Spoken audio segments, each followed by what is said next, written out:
আসসালামু আলাইকুম। বুখারী শরীফ হইতে পড়া হইতে আশ্রয়ী নারীকে মসজিদে আশ্রয় দেওয়া যায়। 284 নম্বর হাদিস আয়েশা রাদিয়াল্লাহু আনহা হইতে বর্ণিত আছে, আরব দেশে কোনো গোত্রের জনের কাছে হাবশী কৃতদাসী ছিল। তারা উহাকে আজাদ করিয়া দিলেও সে তাহাদের সঙ্গে থাকিতে একদা তাহাদের একটি অলঙ্কার ওড়িয়াতা মেয়ে বাইরে চলাফেরা কালে তার অলঙ্কার দোষিয়া পড়িয়া গেল এবং সে নিজে কোথাও খুলিয়া রাখিল। এই দিকে হঠাৎ একটি চিল আসিয়া ওই অলঙ্কারটি মাংস খণ্ড ভাবিয়া ছো মারিয়া লইয়া গেল। ওই কৃতদাসীর বর্ণনা যে তারপর উহার সন্ধান হইল এবং কিন্তু কোথাও কোনো খোঁজ না পাইয়া তারা আমাকে দোষী মনে করিয়া তালাশি করিল, এমনকি আমার লজ্জাস্থানে পর্যন্ত অনুসন্ধান চালাইল। আমি তাদের সঙ্গে ছিলাম। অর্ডার হইছিল, অলঙ্কারটি আমাদের সম্মুখে ফেলিয়া দিল। তখন আমি বলিলাম, তোমরা আমাকে এই যে বস্তুর জন্য সন্দেহ করিতেছিল, এই দেখো সেই বস্তু। এই ঘটনায় কিছু ওই কৃতদাসী তাহাদের প্রতি ক্ষুব্ধ হইয়া রাসূলুল্লাহ সাল্লাল্লাহু আলাইহি ওয়াসাল্লামের খেদমতে চলে আসিল, ইসলাম গ্রহণ করিল। আয়েশা রাদিয়াল্লাহু আনহা বলেন, মসজিদের ভিতরে একটি তাঁবুর ন্যায় করিয়া উহাতে তাহাকে আশ্রয় দেওয়া হইল।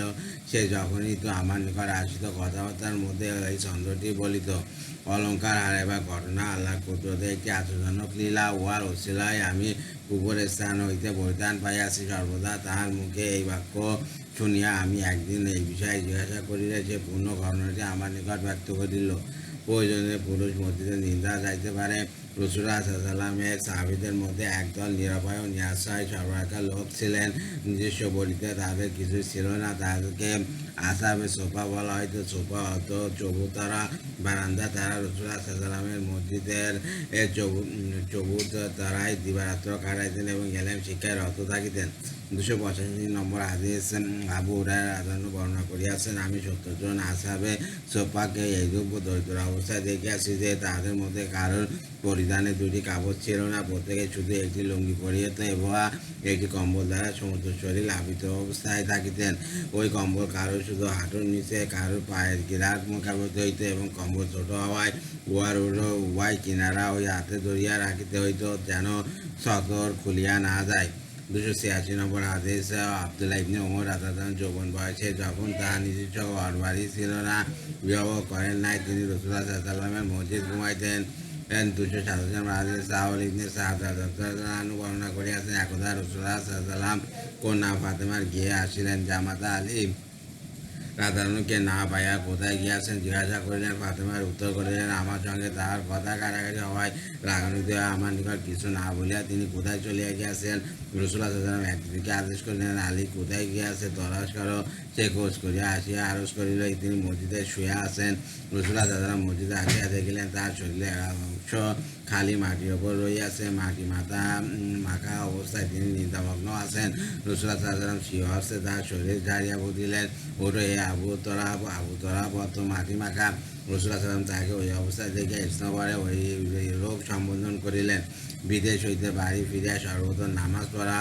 কায়েব ইবনে মালিক রাদিয়াল্লাহু বর্ণনা করিলেছেন, নবী করিম সাল্লাল্লাহু আলাইহি ওয়াসাল্লাম যখনই কোনো সফর হইতে বাড়ি আসিতেন সর্বপ্রথম মসজিদে উপস্থিত হইয়া নামাজ পড়িতেন। 288 নম্বর হাদিস জাবের রাদিয়াল্লাহু বুর্ণনা করিয়াছেন, আমি নবী করিম সাল্লাল্লাহু আলাইহি ওয়াসাল্লামের সঙ্গে এক সফরে ছিলাম। তিনি আমার একদিন পরে বাড়ি পৌঁছালেন এবং প্রথমে মসজিদে আসিলেন। আমি বেলা বুরহানে হযরতের নিকটে উপস্থিত হইলাম। তিনি মসজিদেই ছিলেন। তিনি আমাকে 2 রাকাত নামাজ পড়ার আদেশ করিলেন। তাহার নিকট আমার একটি উটের মূল্য পাওনা ছিল। তিনি সেই আসল পাওনা প্রদান করিয়া আরও বেশি দিলেন। মসজিদে বসিবার পূর্বে 2 রাকাত নামাজ পড়িবে। 289 নম্বর হাদিস আবু কাতাদা রাদিয়াল্লাহু হইতে বর্ণিত আছে, রাসূলুল্লাহ সাল্লাল্লাহু আলাইহি ওয়াসাল্লাম ফরমাইয়াছেন, যে কেউ মসজিদে প্রবেশ করিবে বসিবার পূর্বে সর্বপ্রথম 2 রাকাত নামাজ পড়িয়া লইবে। মসজিদের ভিতরে ওযু ভঙ্গ করা দোষণীয়। 290 নম্বর হাদিস আবু হুরায়রা রাদিয়াল্লাহু হইতে বর্ণিত আছে, রাসূলুল্লাহ সাল্লাল্লাহু আলাইহি ওয়াসাল্লাম ফরমাইয়াছেন, নামাজি ব্যক্তি তার নামাজ স্থানে বসিয়া থাকাকালীন ফেরেশতাগণ তাহার জন্য এই বলিয়া দোয়া করিতে থাকেন, হে আল্লাহ, তাহার গুনাহ মাফ করিয়া দাও, তাহার উপর রহমত নাজিল করো, যাবৎ না সে মসজিদে ওযু ভঙ্গ করে। মসজিদ কিরূপ তৈরি হওয়া ভালো। আবু সাঈদ বর্ণনা করিয়াছেন, রাসূলুল্লাহ সাল্লাল্লাহু আলাইহি ওয়াসাল্লামের মসজিদের ছাদ খেজুর গাছের পাতায় তৈরি ছিল। খলিফা উমর রাদিয়াল্লাহু মসজিদে নববীকে প্রতিষ্ঠা করার আদেশ দিলেন এবং মসজিদে স্থান সংকুচিত হয় না, লোকেরা বাইরে দাঁড়িয়া রোদ বৃষ্টিতে কষ্ট পায় তাই। এই নামাজকে তাহিতুল মসজিদ বলা হয়। এই নামাজ মসজিদে যাইয়া বসিবার পূর্বে পড়িতে হয়, নতুবা সওয়াব কম হইবে। অনেকে মসজিদে যাইয়া প্রথমে বসিয়া নেয়, ইহা ভুল। তিনি বলিলেন, লোকদিগকে বৃষ্টি ইত্যাদি হইতে রক্ষা করার ব্যবস্থা করিয়া দাও। খবরদার লাল হলুদ ইত্যাদি রঙিন নকশা করিও না, উহাতে নামাজীদের মন আকৃষ্ট হইয়া তাদের মগ্নতা ও একতা নষ্ট হইবে। আনাস রাদিয়াল্লাহু রাসূলুল্লাহ সাল্লাল্লাহু আলাইহি ওয়াসাল্লাম হইতে বর্ণনা করিয়াছেন, আমার উম্মতের ওপর এমন এক জামানা আসিবে যে তারা পরস্পর প্রতিযোগিতামূলকভাবে বড় বড় সুন্দর সুন্দর মসজিদ তৈরি করিবে, অর্থাৎ কিন্তু ওই মসজিদ সমূহ অতি সামান্যই আবাদ হইবে। অর্থাৎ মসজিদ আবাদ হয় নামাজ ও আল্লাহর জিকিরের দ্বারা। কিয়ামতের নিকটবর্তী মুসলমান সম্প্রদায় শুধু বাহ্যিক চাকচিক্যে মত্ত হইবে, তাহাদের মসজিদ সমূহ সৌন্দর্যে পরিপূর্ণ হইবে, কিন্তু নামাজীর সংখ্যা অতি নগণ্য হইতে থাকিবে। মুসলমানদের এই দুর্বলতার প্রতি ইঙ্গিত করিয়া সাহাবী ইবনে আব্বাস রাদিয়াল্লাহু আনহু বলিয়াছেন, হে মুসলমানগণ, তোমরা মসজিদ সমূহের শুধু বাহ্যিক চাকচিক্যে মত্ত হইবে, যেমন ইহুদি ও নাসারাগণ করিত। 291 নম্বর হাদিস, আব্দুল্লাহ ইবনে উমর রাদিয়াল্লাহু হইতে বর্ণিত আছে, রাসূলুল্লাহ সাল্লাল্লাহু আলাইহি ওয়াসাল্লামের জামানায় তার মসজিদ পাথর দ্বারা দেয়াল ও খেজুরের ডালা দ্বারা ছাদ তৈরি ছিল এবং খেজুর গাছ দ্বারা উহার খুঁটি দেওয়া হইয়াছিল। প্রথম দফায় খলিফা ওমর রাদিয়াল্লাহু উহাকে সম্প্রসারণ করিয়াছেন, কিন্তু রাসূলুল্লাহ সাল্লাল্লাহু আলাইহি ওয়াসাল্লামের যুগে ন্যায় পাথর, খেজুর পাতা ও খেজুরের গাছ দ্বারাই তৈরি করিয়াছিলেন। তৃতীয় খলিফা ওসমান রাদিয়াল্লাহু আনহু উহাকে ব্যাপকভাবে সম্প্রসারিত করেন এবং উহার দেয়াল নকশা করা পাথর দ্বারা চুন ও সুরকির গাঁথনির সাহায্যে তৈরি করেন। থামগুলিও নকশি পাথর দ্বারা করেন এবং ছাদের মধ্যে শাল কাঠ লাগাইয়াছিলেন। ব্যাখ্যা, মসজিদকে চিত্রাঙ্কিত নকশি ও রঙিন না করিয়া সাদাসিধেভাবে তৈরি করা আবশ্যক। বিশেষত সম্মুখ দেয়ালে চিত্তাকর্ষক নকশা নমুনা করা চায় না, উহাতে নামাজি ব্যক্তির ধ্যান ওইসবের প্রতি আকৃষ্ট হওয়া স্বাভাবিক। আড়ম্বরহীন সাদা সিধেভাবে পাকাপোক্তা ও নাম মজবুত করা বিশেষত বর্তমান জামানায় দর্শীয় নয়। রাসূলুল্লাহ সাল্লাল্লাহু আলাইহি ওয়াসাল্লামের জামানায় মসজিদ খেজুর গাছের ও উহার পাতায় তৈরি করছিল বটে, কিন্তু সেই জামানায় মসজিদে মানুষের আবাসগৃহ সাধারণত উহার চেয়ে নিম্ন স্তরের হইত। বর্তমান জামানায় যখন সাধারণ মানুষের আবাসগৃহ খেজুর গাছের নয়, অগণিত আলিশান ইমারতে পরিপূর্ণ, এ অবস্থায় মসজিদকে নিম্ন স্তরে বানাইলে উহার মর্যাদাহানি হইবে। বুখারী শরীফে শরাহ ফুতুহুল বারী নামক কিতাবে একজন প্রসিদ্ধ আলেমের ফতোয়া উদ্ধৃত হইয়াছে, যেহেতু মসজিদ মানুষের আবাসগৃহ জাঁকজমকপূর্ণ আলিশান হইয়াছে, তাই মসজিদ সমূহ সেই তুলনায় তৈরি হওয়ায় বাঞ্ছনীয়, যেন মসজিদের মর্যাদাহানি না হয়। তৃতীয় খলিফা ওসমান রাদিয়াল্লাহু আনহু এই বিষয়ের প্রতি লক্ষ্য করিয়া হযরত রাসূলুল্লাহ সাল্লাল্লাহু আলাইহি ওয়াসাল্লামের মসজিদের রূপকের পরিবর্তন প্রথম পদক্ষেপ গ্রহণ করিয়াছিলেন, মসজিদ তৈরি করিতে সহযোগিতা ও সাহায্য গ্রহণ করা। আল্লাহ তাআলা বলিয়াছেন, অর্থাৎ মুশরিকরা আল্লাহর ঘরসমূহকে আবাদ করার সুযোগ পাইতে পারে না, 10 পারা রুকু নয়। এই আয়াত উদ্ধৃতির উদ্দেশ্যে মসজিদ তৈরিতে কাফেরের সাহায্য গ্রহণ করিবে না। মসজিদ তৈরিতে কাফেরের সাহায্য গ্রহণ জায়েজ নয়। ফয়জুল বারী 2-52।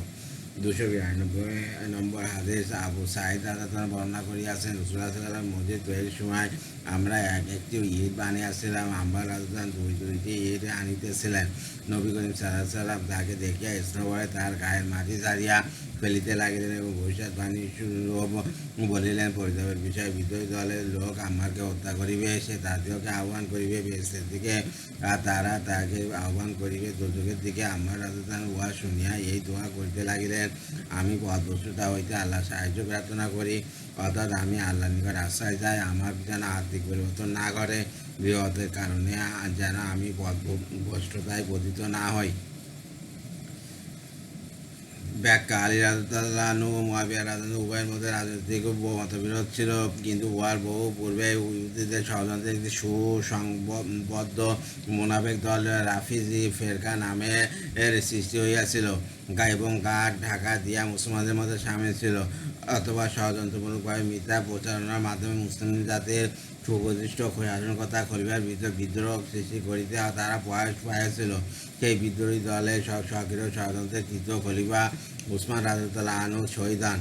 এই বিদ্রোহী দলের মূল মুনাফিকদের সুপরিকল্পিত গোপন ষড়যন্ত্রে আলী এই রাজতালা আনু সমর্থক এবং আয়সা রাজতালা আনহার তালা রাজতালা আনু ও জুবাইর রাজতালা আনুর সমর্থকদের মধ্যে রক্তক্ষয়ী জামালের যুদ্ধ অনুষ্ঠিত হয়, যাতে উভয় পক্ষে 10 লক্ষ লোক শহীদ হয়।